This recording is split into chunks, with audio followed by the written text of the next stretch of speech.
Media reports that he received $5 million from General Abacha. His critics have linked the gift to bribery, while others have hailed him for being honest on the matter.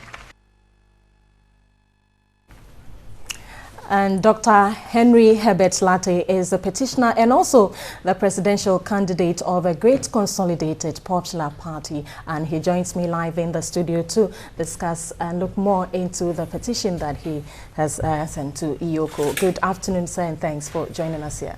Good afternoon.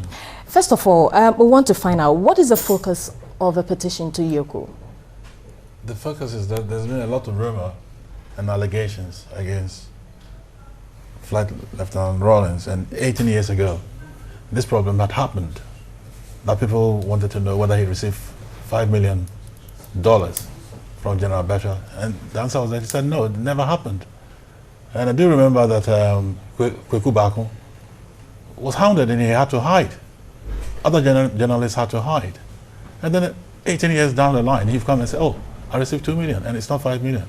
So we want to know the actual truth. Was it $2 million? Was it $5 million? Was it $100 million?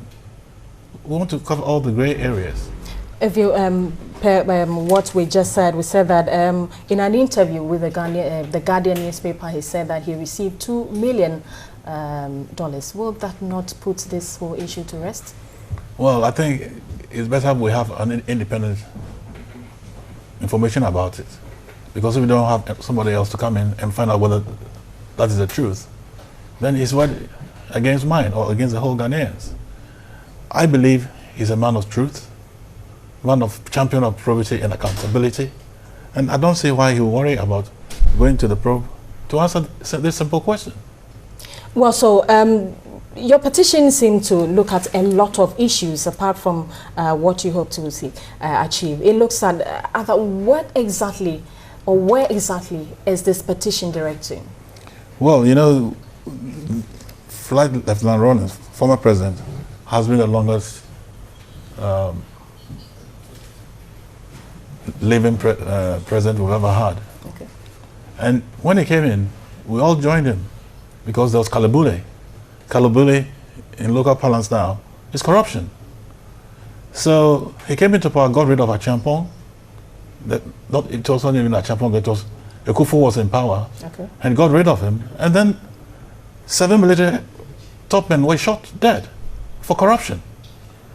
2 Asantes, 1 Ekwapim, General Champong and General Fifa were Asantes, and Ekufu was Ekwapim. And then Feli, who is Voltarian, was shot dead for just going to borrow 50,000 cedis with collateral on it. Then after 18 years or so, or more, we hear that he has gone and taken $2 million. Is that true? If you came into power and shot these people dead. I remember I wasn't here, I was in the UK at the time, but I heard about people who were shot for having 2 toilets.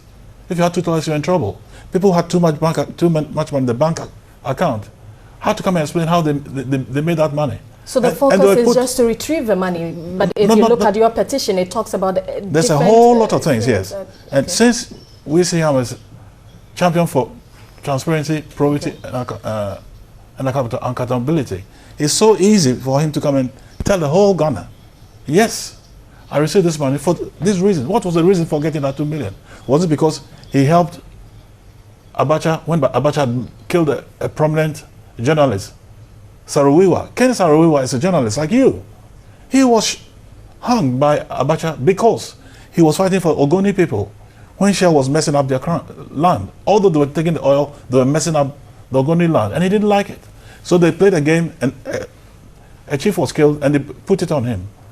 Abacha killed him. The whole world were angry with Abacha for killing the journalists.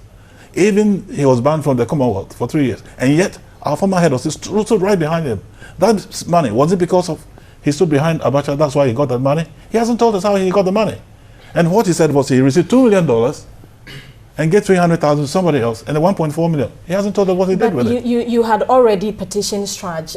What was the outcome, and why have we only petitioned Friday on Friday? EOCO again. I asked the first question 4 months ago. No answers came. And then about 3 months ago, no answers came. Maybe about a month ago, he came and said, posterity will judge him. And I said, no, posterity will not judge you. You kill people, you put people under stress through the kangaroo courts. They didn't even have lawyers. At least you have a chance that you can go to Sharaj with lawyers and explain yourself. But there are about 7 points. There was some money that, about 30 million that got missing from the British government because the Royal Bank of Scotland paid a company called International Generics. And the former Deputy High Commissioner for Britain, Greg Murray, do you remember him? He's written a book. The book is called The Calculate Arrangement of Togo and Other Conflicts I Have Known. And he says categorically, he said the chief executive of International Generics was an Israeli for want of time, it's very important. Yes, it is important, but for want of time, we want to find out if you have received any, if you have heard from Siraj since you it was only just on Friday afternoon. I put in my presentation on Friday about 12:30, and by 1:32 to Siraj, and then went to EOCO as well. Today's Monday. We haven't had anything. But one would also want to know, we are in the political season, the GCPP. What's up with your campaign? Yes. Have you not drifted too much away from... How can we drift? We are talking about corruption. We are talking about helping Ghana to be successful. Or if we don't touch on corruption, which Rawlings has touched on so many years, and we just brush it under the carpet, what are we doing? It's part of the politics. We're doing both. And I'm trying to tell you that this book was written by a Deputy British High Commissioner. He said the Rawlingses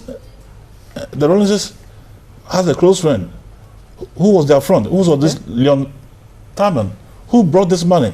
And he had another company that the signing of certificates for the non-existent programs. He signed for... On what? You read it. Okay, so for want of time, we will take all these documents and then read it. You read it. It's important. Read that side. It's important for the people to know. Would you read that? It's very important. Put it there. I have been speaking with Dr. Henry Herbert Latte, and he is the petitioner and also the presidential candidate of the Great Consolidated Popular Party, and he joined me here in the studio.